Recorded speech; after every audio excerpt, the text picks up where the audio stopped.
Breakfast Show.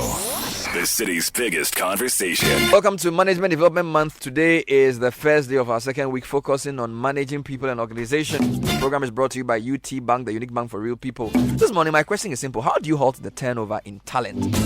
But I have lots of dimensions I'm going to approach with this subject because my speaker is quite eclectic in the way he comes to the discussion of human resource management.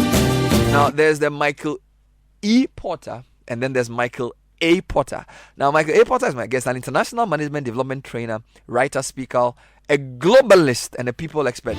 He's one of the leading non-academic global training and management development consultants and has worked in an advisory capacity for a variety of global organizations, including the Rolls-Royce, HSBC, BBC, Vodafone, Coca-Cola, British Nuclear Fuels, Unibank Ghana, CFAO Ghana, Smart Philippines, Nigeria, NLG, lots of companies. Now, Michael has an MBA and a first degree in business studies from the University of Liverpool, together with an MA in international analysis and behavior from the University of Lancaster, UK. He is also a chartered fellow of the UK's Institute of Personnel and Development and a member of the Association of MBAs and an active member of the North European HRM Forum and a former visiting lecturer at the University of Liverpool.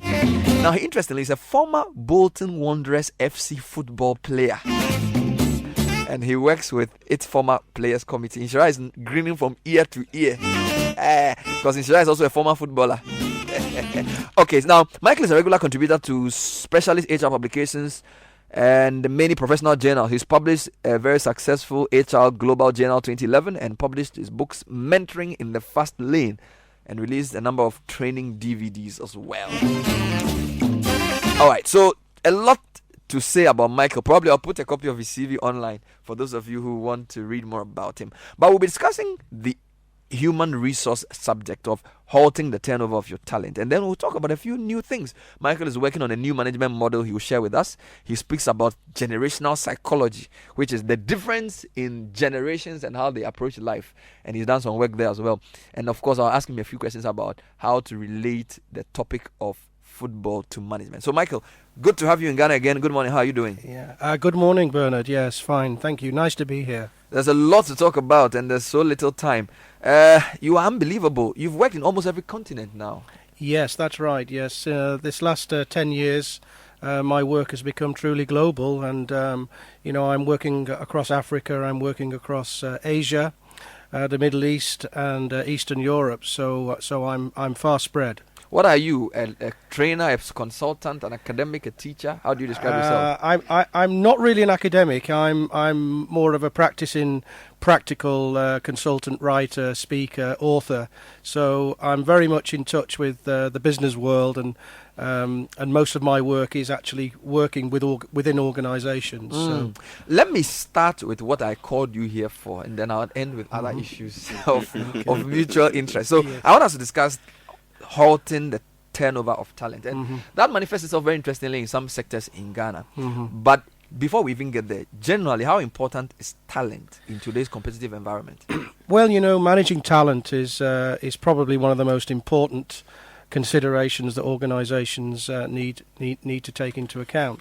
You're only as good as the people that work for you. So if you've not got the right people with the right skills and competence to be able to perform their daily tasks, then of course, the organisation has some difficulty.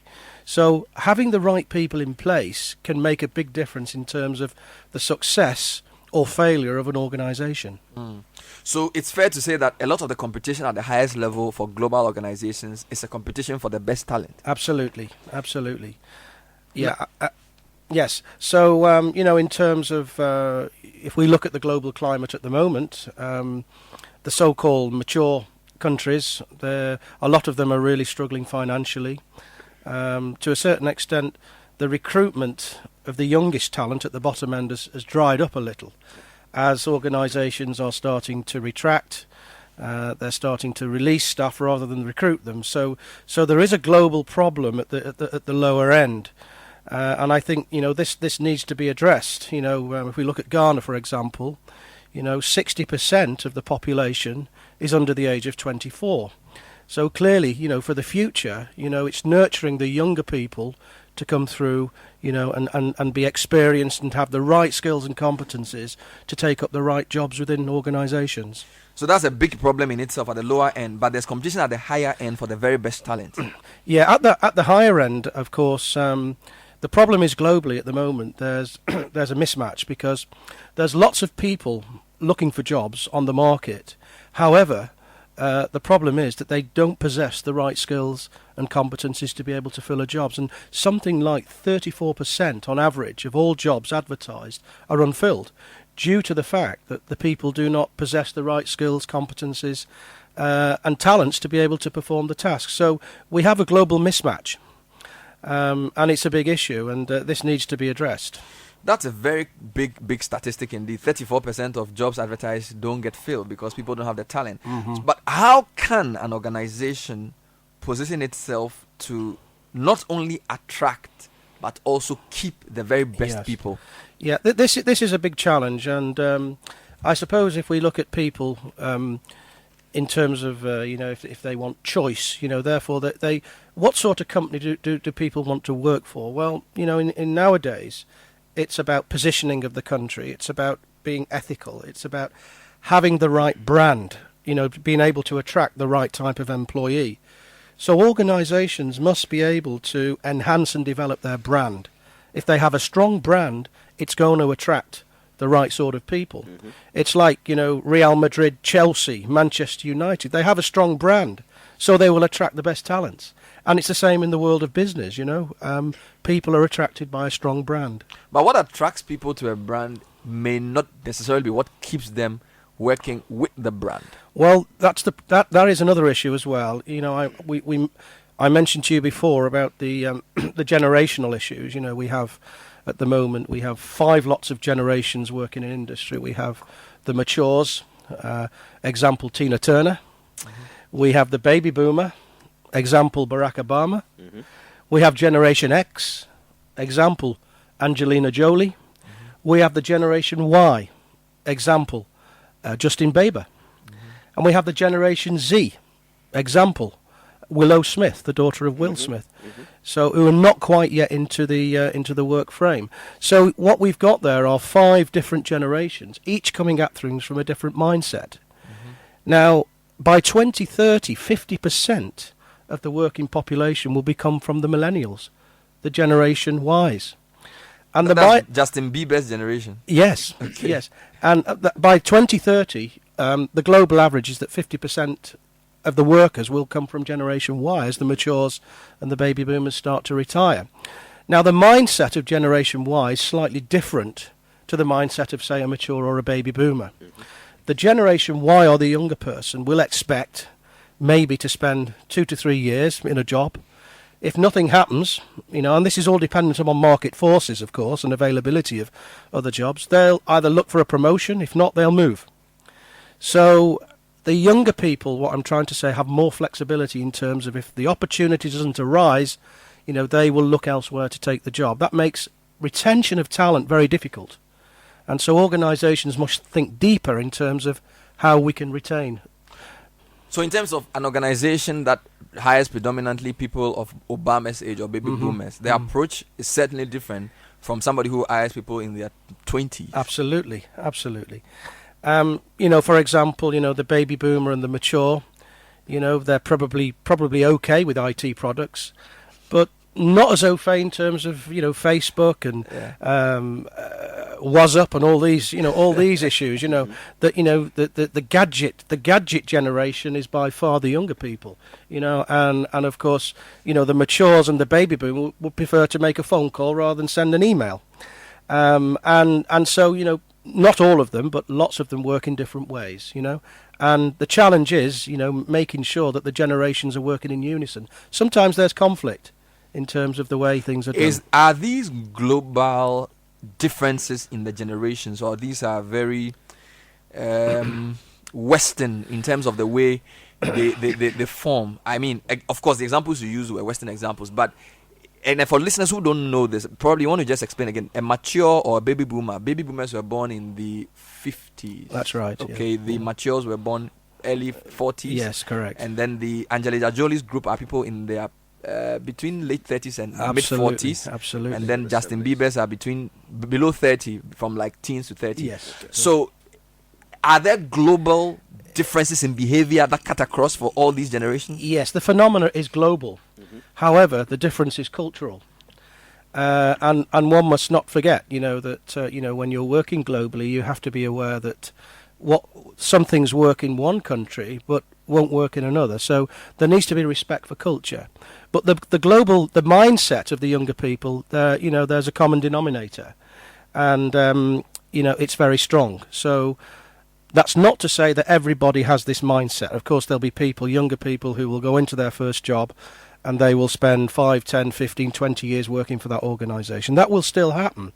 I'm talking about the average now, and the tendency for the younger people. For example, a survey of Mercer was recently carried out and across Africa, and something like 70% of all graduates who were surveyed said that they expected at least to have 6 to 8 employees during their working career, and a high percentage, 68%, said that they wanted at least an international experience overseas.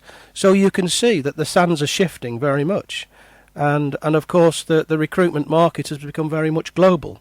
Ghana will suffer from its brain drain. The best talents will be snapped up in other parts of the world. Yeah. It's already happening, and therefore, one has to be careful not to lose, because if all the best people leave, it's going to leave a big hole to fill. So it's a big challenge. So if an organization, for example, employs a lot of Generation X and predominantly Generation Y, what are some of the things they should be thinking about in keeping some of these people? Yes, okay, well, let me give you an example. Smart in the Philippines. Smart is a similar company to MTN. It's a mobile telecommunication. Something like 80% of its workforce is under the age of 30, so it's a very, very young workforce, high-tech, gadgets, organisation, and they were having difficulty because there was competition from multinational companies coming into the Philippines, and they found that they were losing their best talents. Why were they losing? Well, it was more to do with salary rather than anything else. And the international companies were coming in, offering 10%, say, on. They knew what the salaries were. They'd done the market research. They were offering sweeteners, and people were leaving in their droves. And Smart was focused on very much trying to stop them. And I actually did some work with them, and we realised that couldn't be stopped. It couldn't be stopped unless Smart enhanced all its salaries, which would probably not been the best thing to do from a financial perspective. So what they decided was that they would have a pipeline of talent coming in. So as people left, they would have people to be able to slot them into the job. So they didn't want to entertain increasing salaries because it wasn't sustainable financially, but they would spend more resources training new people to have that conveyor belt running all the time. Absolutely. So that was one of the way that they dealt with it. The other thing that organisations can do, of course, is sometimes organisations just has a benefits package, a one and all benefits package. Now the younger people, coming into the job market at, say, 20, 22, 23, are not that really interested in pensions. They're more interested in other things. So to address this, what some organisations have done, they've introduced a menu of benefits where the employee gets the opportunity to select the benefits that they would like to have. And of course, it's all costed. So rather than having a blanket benefit system, there's a choice. So the younger people will be having things, I don't know, like loans for cars or loans to buy some apartment, or maybe not taking the pension option just yet and looking at other things, So this is one way we can address it. The other way that one can address it, of course, is providing good training and development opportunities. When a graduate graduates, normally they want to join the right company. Mm-hmm. And what is the right company? Well, the right company is something that can offer them good training and development so that they can get a grounding in their professional career. And that's what they expect. After 2 to 3 years, then they're ready for something else. But remember, talent isn't just at the bottom level. Talent comes at all levels within the organisation, at the graduate entry level, at the middle manager level, and at the senior manager level, and even at the executive level. So recruitment and retention of talent is very difficult. How much of this depends on theory? And I'm going back to my business school days. So the whole two-factor theory, the whole hygiene factor versus motivation. The example you gave suggests that money is important as a hygiene factor, but may not be what motivates people. Well, you know, motivation is something that we all need to have at the workplace. You know, if your boss isn't motivated, the likelihood is that the workers are not motivated either. In terms of the hygiene factors, I think that possibly, you know, one of the most important things is having the right environment. Now, when I mean environment, I don't mean having a nice office. It includes that, but also having a nice place to work, having a boss that you get on with, who is supportive, having the right tools to be able to do the job effectively, having the right skills and competencies. You know, so these are some of the things that people are looking for. And you're right, Bernard, it's not all about salary. Although, depending on where you live in the world, salary is a higher priority than other things, yeah? So, of course, it's about what salary, what's the package, what training will I get, what sort of organisation do I want to work for, what is the branding, how is the organisation seen in society, what is the input of the organisation in terms of corporate social responsibility, are they an ethical organisation, you know, are they producing something that I want to be involved with, you know, is the product... Does the product meet my approval? These are the things that, particularly the younger end of the ladder, you know, people will consider. So it's not all about salary, but of course, the bottom line is that at the end of the month, there's bills to be paid. So is it important, or maybe let me put the question this way: how important is it to try and understand what motivates people you're about to recruit? Well, I think you know, one of the biggest things, you know, when we're recruiting people, you know, there's different methods of recruiting people today. I mean, we can do the standard 45-minute, 1-hour interview where you may be interviewed by 2 or 3 people. But now organisations are starting to think about, you know, assessment and development. I mean, here in Ghana, Unibank, for example, you know, they're talking now about having assessment centres, psychological testing, psychometric testing for middle to senior managers. And in fact, recently I ran a programme for that. So... And the other thing that, of course, we need to take into account is attitude. People are hired for attitude, but fired for attitude. Attitude is difficult to measure. It doesn't emanate itself until 3 to 6 months when the person's in the job. Yeah. So you think you've hired the right person, you know, and people can act a part at an interview. You know, they you know, they can act and persuade people that they're the right person.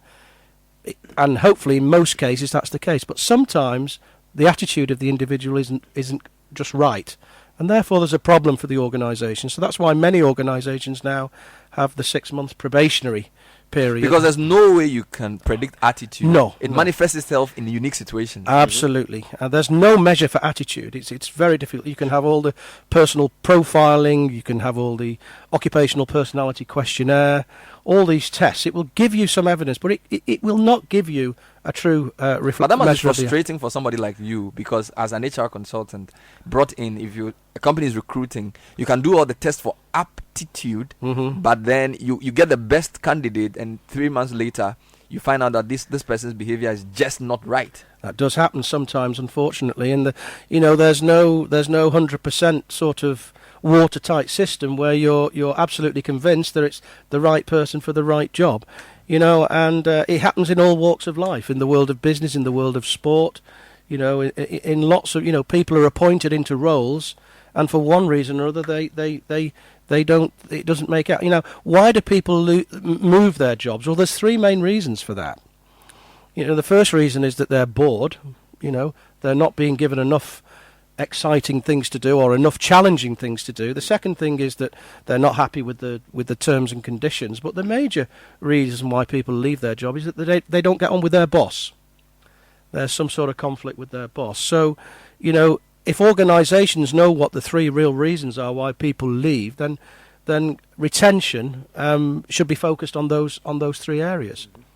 That's an interesting submission. It's 19 minutes past the hour. Our guest for the morning is Michael A. Porter, who is an international management development trainer, writer, speaker, globalist, and people expert. We're discussing in the first part the subject of how to retain your best talent.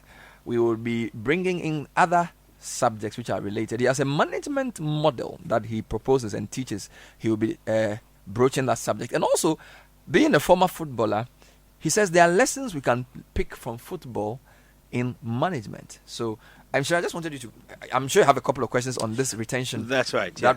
Let's do that before we go on. Yeah. All right. Quickly, Michael, the issue I want you to mainly dwell on, obviously, with Ghana's very large Generation X, Y and Z population. What should organizations be looking at doing to, number one, attract and to retain talent in this space, given the fact that these is a very mobile and very flexible group of people? Yeah. So first of all, if we look at the global situation regarding the under-25s, you know, there are significant problems globally. You know, if you look at Spain, for example, you know, something like 70% of the under-25s in Spain are unemployed. And in some countries, it's in Greece, it's nearly as bad. Now, the problem is that the under-25s at the moment have got a difficult time. Not in all places. I mean, there's countries like Singapore who are very buoyant, so the recession isn't everywhere. You know, in terms of Ghana, you know, to a certain extent, the banks have been prudently managed, you know, unlike in the West. So there's stability, and now I believe it's an opportunity for the so-called emerging markets to take a lead in all of this, you know, and that's happening. So I think you know, talent is is very, very, very important, and I think that organisations, you know, to attract the best talent, need to have the right things in place. You know, they need to be able to have the right opportunity. They need to be able to have the right brand. They need to be able to, you know, encourage people to come and work for the company. Now, I also think that this unemployment issue is a big problem. Now, and I do think that first of all, this is my view, maybe the universities, I'm not just talking about Ghana here now, I'm talking globally, but the universities are filling seats with students, but they're not preparing the students to be unemployed.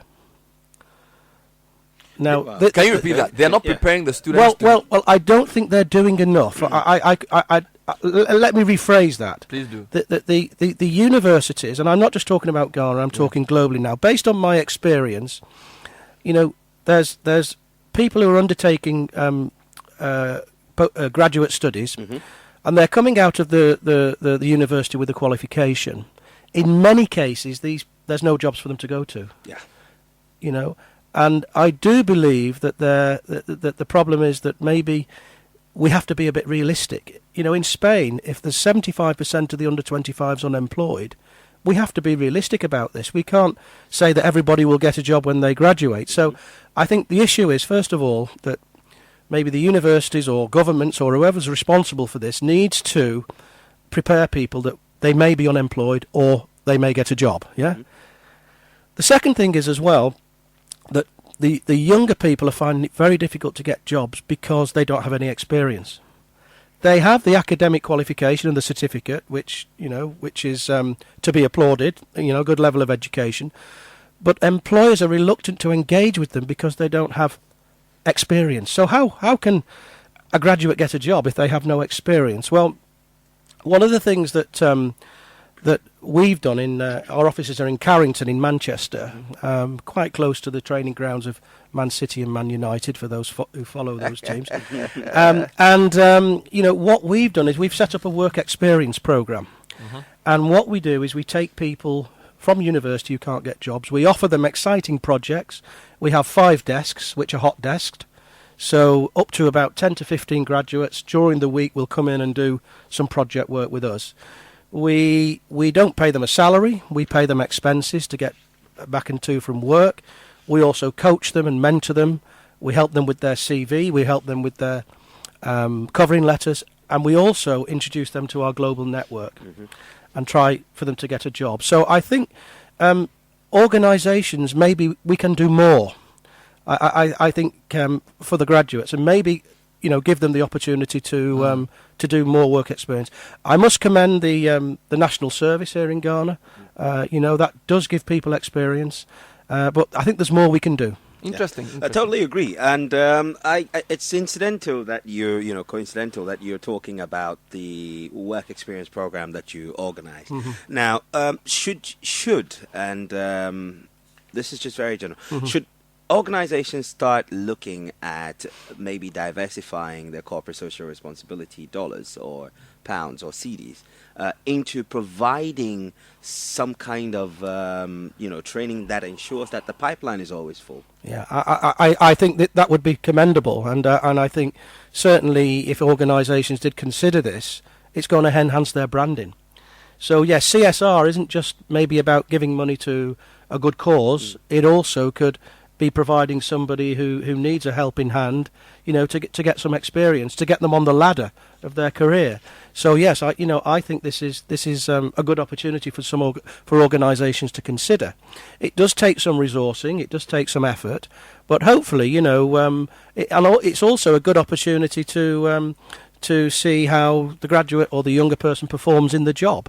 At the end of the day, they may end up joining the organisation. So inside of Ghana, inside of Africa, Europe, this is a global phenomenon, and I think it does need to be addressed. Let me just finally ask, in terms of managing talented people, we are in a creative industry like media. Some of the best people I know are also the most eccentric. Yes. In terms of brilliant one day, but totally unlivable. Okay. Are there any special tips you have for managing people like that? Extremely talented, but he wants to smoke in the office with windows open. Okay, that's an interesting one. Yeah, smoke in the office with windows open. Just an example. When is that? I mean, so that you have somebody who's, and I'm saying this from the creative industry perspective. You have some of the very best people. I understand. Living the very most odd life. I understand. How do you deal with that? Okay, well, there was a recent global survey undertaken, 2012, and CEOs were asked, for the future, what sort of people would you like to engage? And three main things came out from this survey. The first one was, I want my employees to be creative. I want my future employees to be innovative. Okay. I want my future employees to have entrepreneurial spirit. And I think, these are the issues. Now, so these are the challenges for the future. Now, dealing with this, people with unique skills who are creative, sometimes they're quite difficult to manage. Sometimes people in high positions have egos, yeah? And, it's, I suppose to a certain extent, it's a bit like Roberto Mancini managing a team full of egos, how do you do that, How do you do that? And to a certain extent, you have to have, you can't be forceful. You have to have some flexibility as a manager.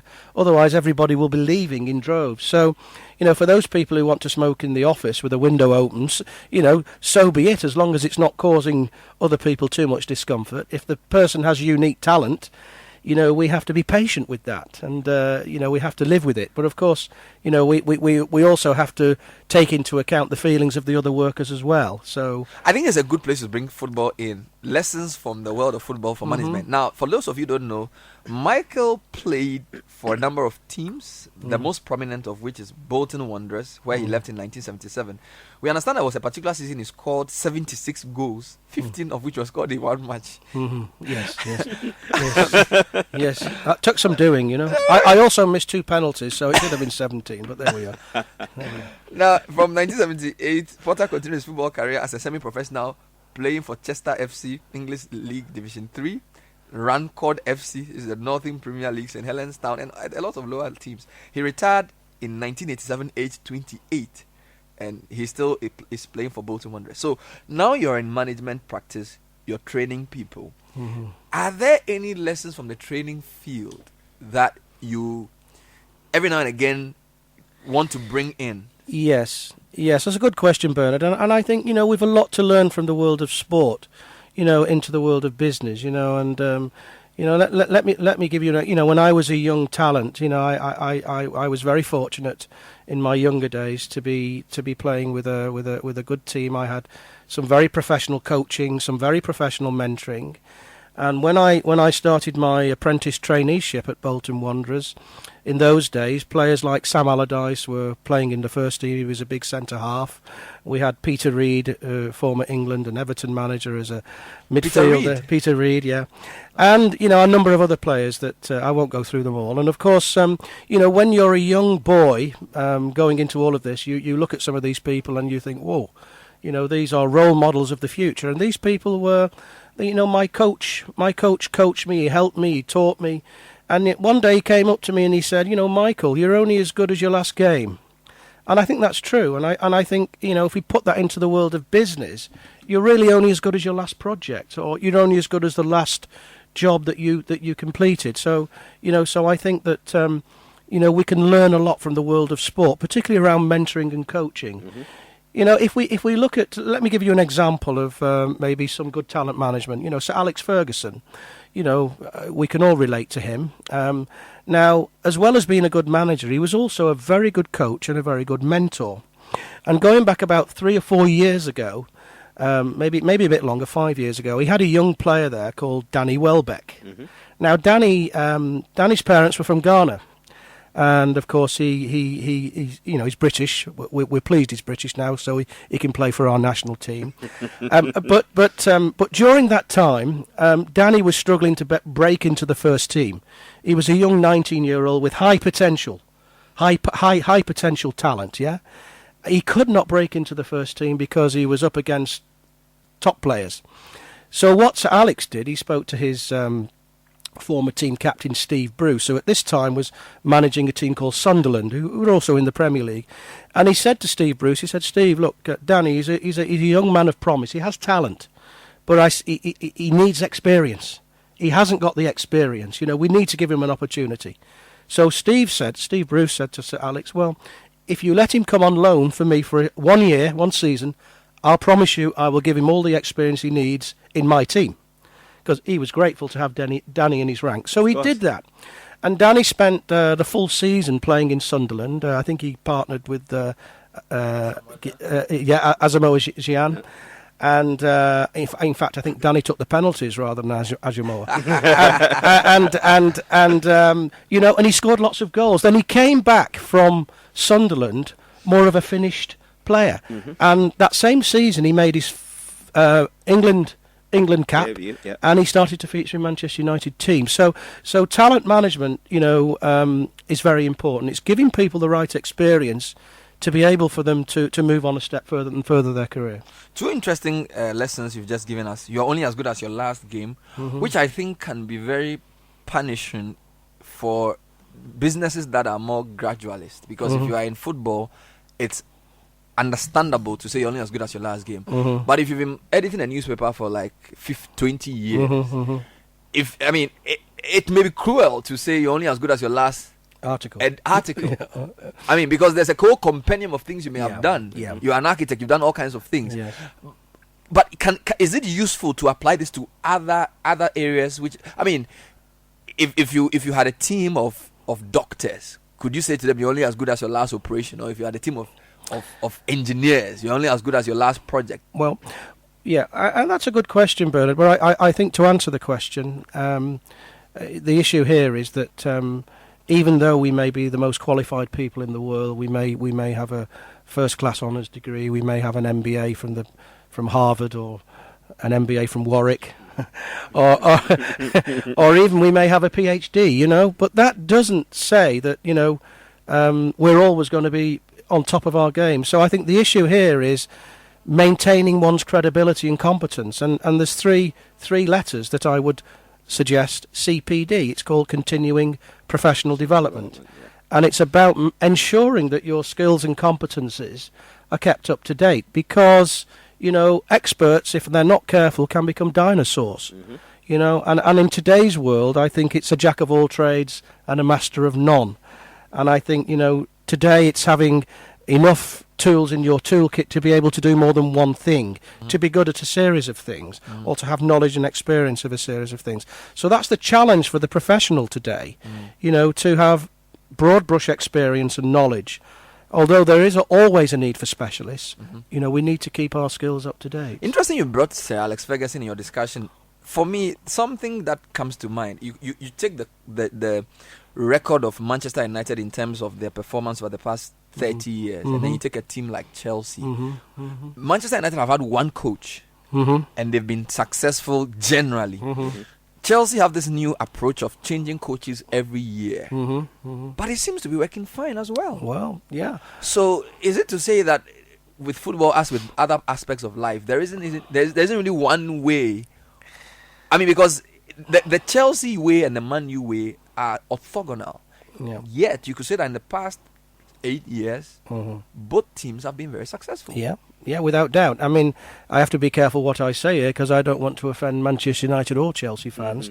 They're both successful teams, and Manchester United, Arsenal they followed the same model in terms of the way the club has been managed, the way the talent has been managed. To a certain extent, Arsenal has had to sell off some of its resources to fund other things. But if you look at the Chelsea model, it's buying success. The king is dead, long live the king. Changing managers, fairly frequently. However, you can't deter from you can only measure success by the silverware in the cabinet. True. And of course, both Chelsea and Manchester United have been very, very successful teams. The styles are completely different. Now, whether one is as good as the other, or they're both the same, remains to be seen. And there's no answer for that because it depends which shirt you're wearing, I suppose. Now, I wanted you to take off your football shirt and put on a purely management shirt. Yeah. If you had a business, would you focus on the Arsenal or Man U way, or the Chelsea way? Well, I suppose. Being a baby boomer, I would always tend to go for the more mature way. I prefer to see, although change is good and important, particularly at the top, I think it's stability, particularly in the global world we live in today, that is most important. If you're changing time after time, it can lead to a drop in morale. And that's the problem. Whereas if you have stability and you're used to the people you're working with, you're used to the culture. Because remember, corporate culture is a different thing to culture of the people. So Alex brought his own culture to Manchester United. So I think it's dealing with that culture and making sure that the team are motivated. If you're changing. If you in the business world I'm talking about now, if you're changing the man at the top every 12 months, it can make things quite difficult. Sometimes it can be successful, and I'm not to say one is as good as the other, but I think I would prefer more of a stable approach to the world in the world of business. Right. Okay. I just want to take you back to CPD, Yeah. and it's something that I think it's important.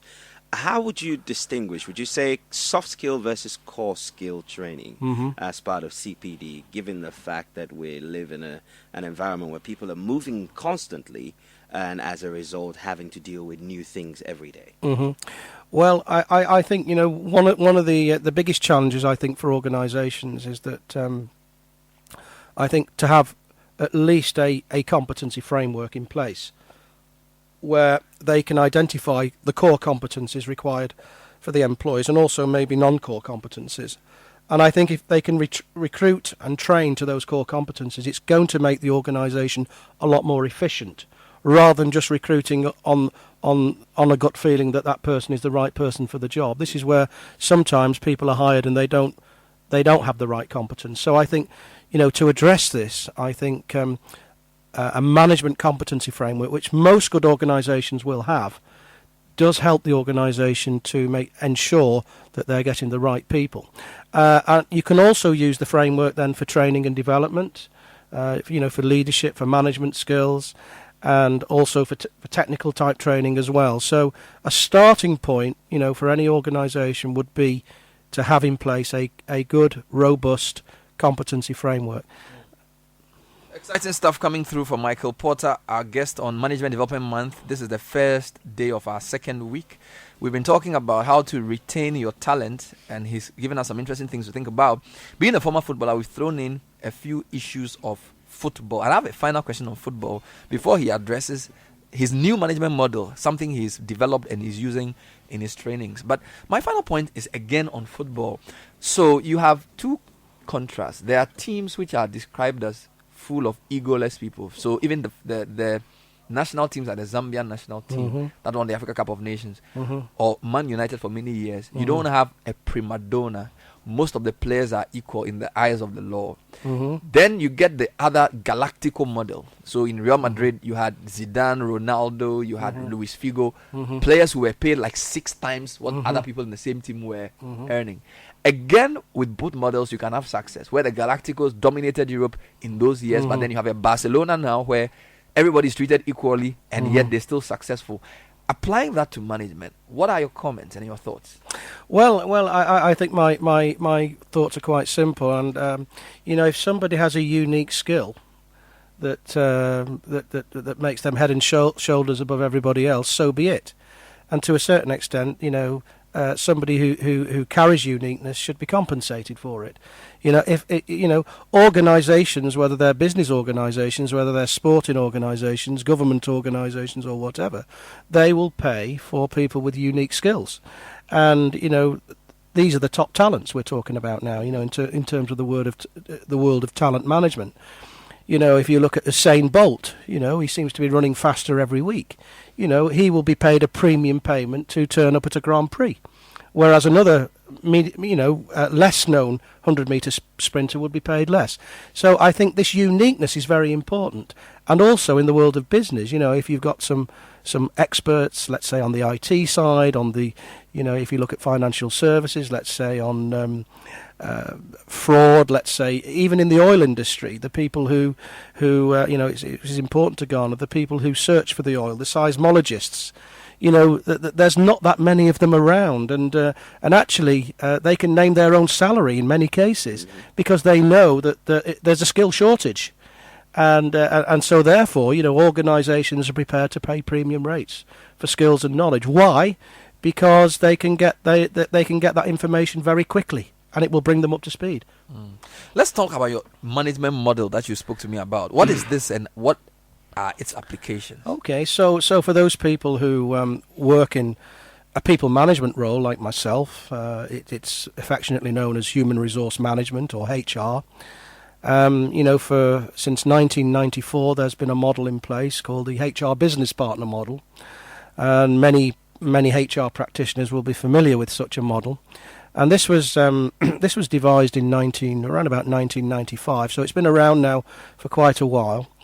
My latest piece of work, which has been done in conjunction with the Manchester Research Group, is called the People Matrix Management Model, and it focuses very much on a new way of working. It focuses very much on rather than transactional work, it's more to do with project management and matrix management.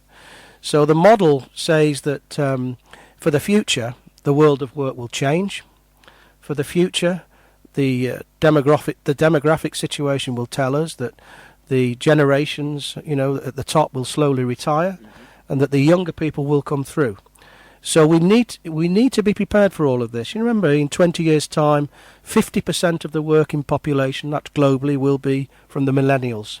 They're coming at things from a different mindset. So the new model takes into account a number of things. It takes into account a different way of working. For the future, I also see that maybe the full-time permanent job as we know it today may slowly start to change. The younger end, there are graduates now who have got 3 jobs already instead of 1. 2 days here, 2 days there, 1 day there. And all of a sudden the 9 till 5, 5-day-a-week job is under threat, particularly at the bottom end of the career ladder. That's not to say the permanent job will go away. So we need to be prepared. The people managers of the futures will take more accountability for branding. They'll take more accountability for corporate social responsibility, and they will take more accountability for people, policy and governance.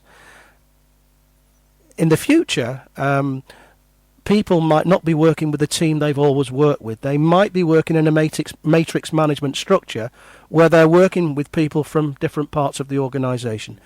In particular for larger organisations, 500 plus. For the smaller organisations, of course, things may stay more or less the same.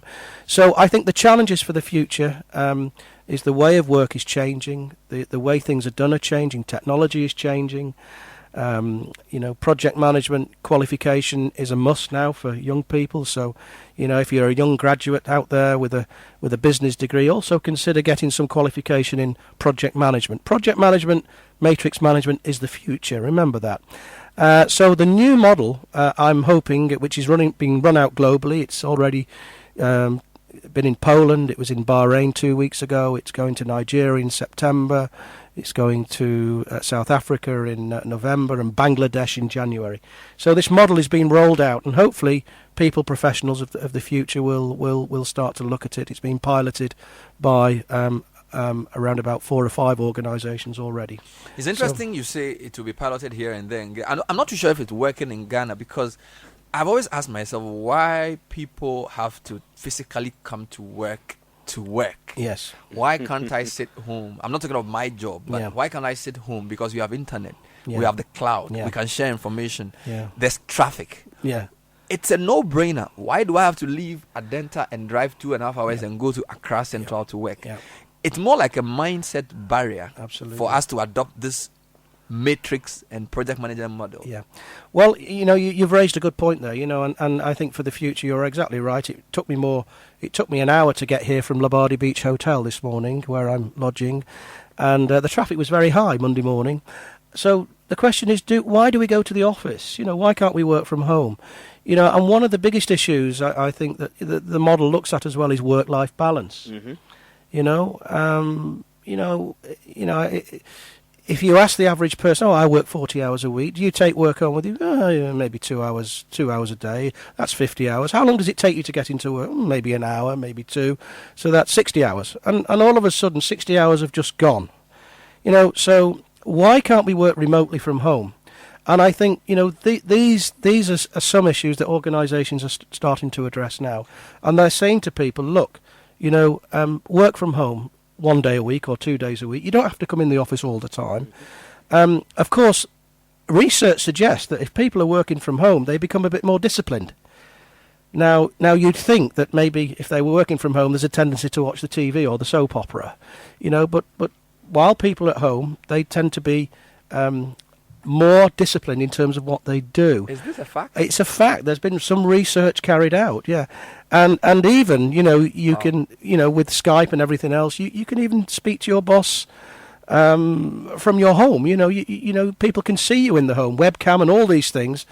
So I think home working or remote working or virtual office, is a way for the future, Maybe it's partly a question of trust, that people want to see that he's come to work and that I know what he's actually doing. Yes. So I can justify how much I'm paying him.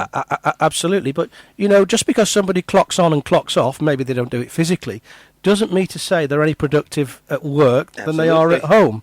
And interesting, some statistics tell us that on average, the average worker in the workplace has something like a 65% productivity if they're motivated. 65%, this is research, current research. If they're demotivated, it can go down as low as 45%. So, there is a link between motivation and demotivation, and that's why, as bosses and business leaders, we have to ensure that our staff are motivated, that they're productive.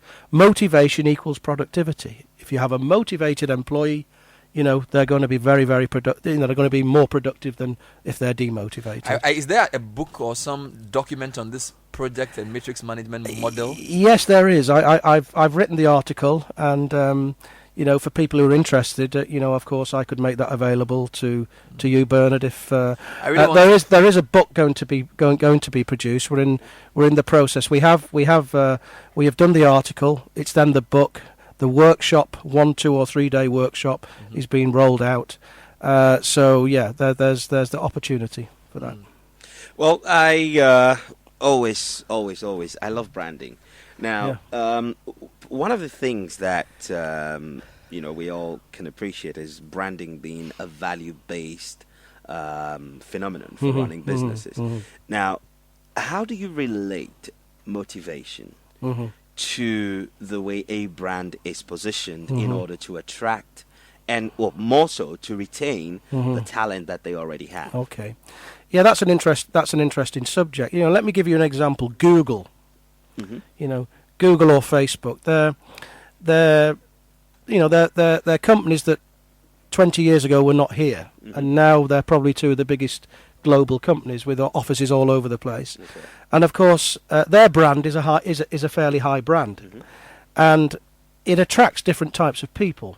You know, for example, Google, they have a very open way of working. They have open plan offices. They even give people time off to go and doodle. Go away and have a chat with your friends for an hour. Have a coffee. I saw a bed in a Google office. I think they even have times to sleep. Absolutely. At work. Absolutely. They bring their, they have things like laundry. You can have your hair done. You can have a massage. At work. At work, and they have a very open style.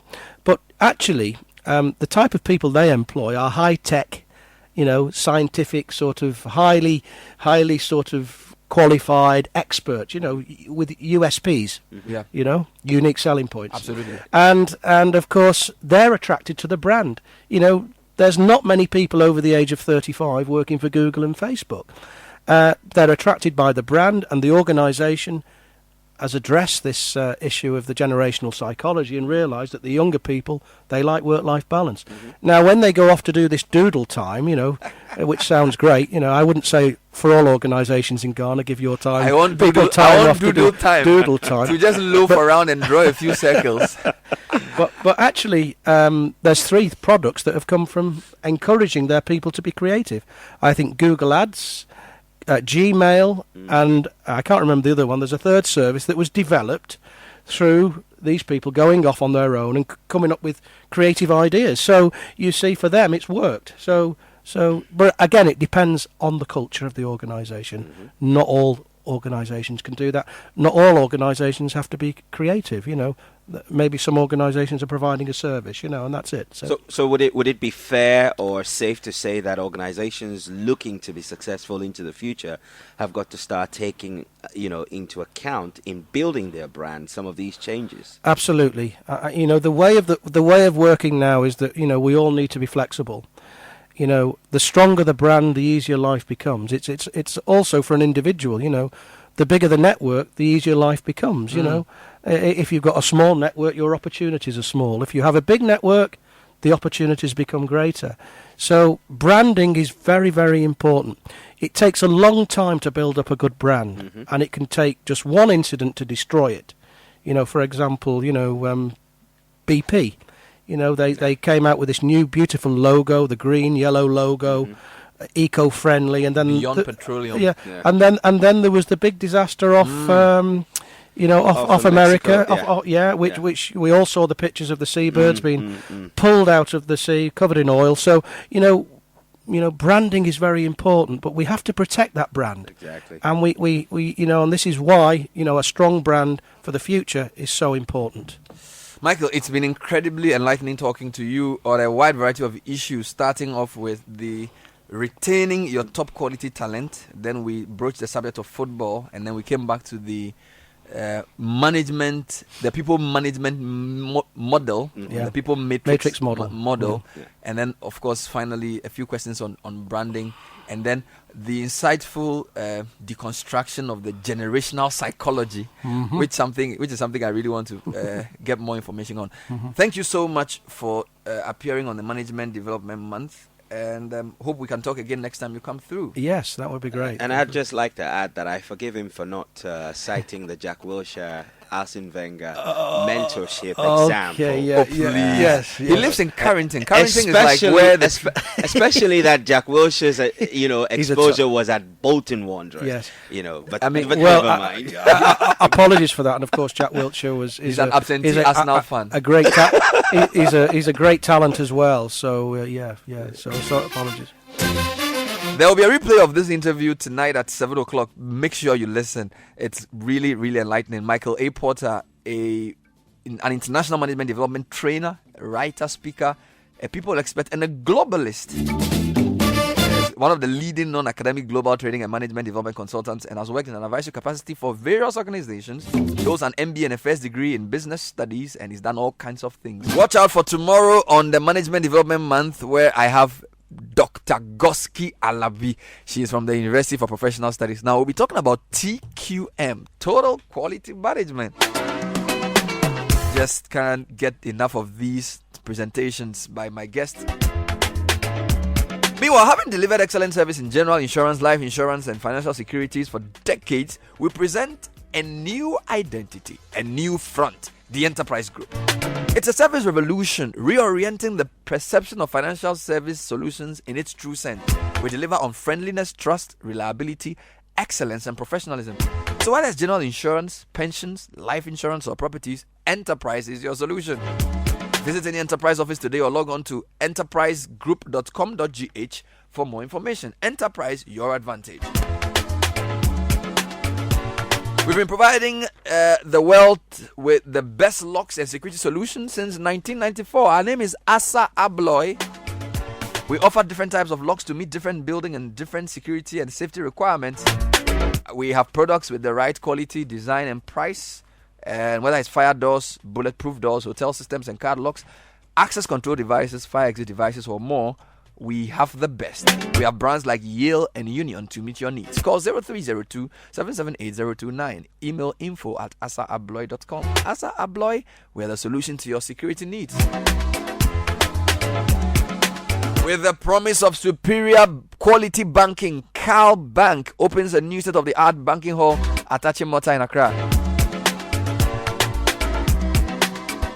Our new branch provides and meets all customer retail and corporate banking needs. Now, our Achimota branch also gives you electronic banking and money transfer services. We have Western Union and MoneyGram available, and there's Saturday banking as well. Call 026-3211-563 or log on to calbank.net. Calbank, bank on our service. I saw you just grinning the whole time. I mean, I like people like Michael, very practical. He has enough academic work to survive with. Yeah. But he's not overly theoretical. Absolutely. Very practical. He draws a lot from his experiences. He's able to relate the stuff that people would talk a lot of big English to cover with stuff everybody can relate to. I think from the mega academic to a junior high school student, you can understand a lot of what he was talking about, and it's very refreshing to hear from people like this. Very, very refreshing. Tonight at 7 p.m. there will be a replay of today's edition of Management Development Month, which is brought to you by UT Bank, the unique bank for real people. The problem of health challenge in our community, and what I myself per se I have realized, is that most of these problems come from we, the individual, the people living in the communities. And for me to tell you what a community is about, you see, a community, as we said, our communities are not well planned. You see, they are not properly planned. And me being the PC, what I'll do is that I'll make sure that I will educate the people in the community so that they will not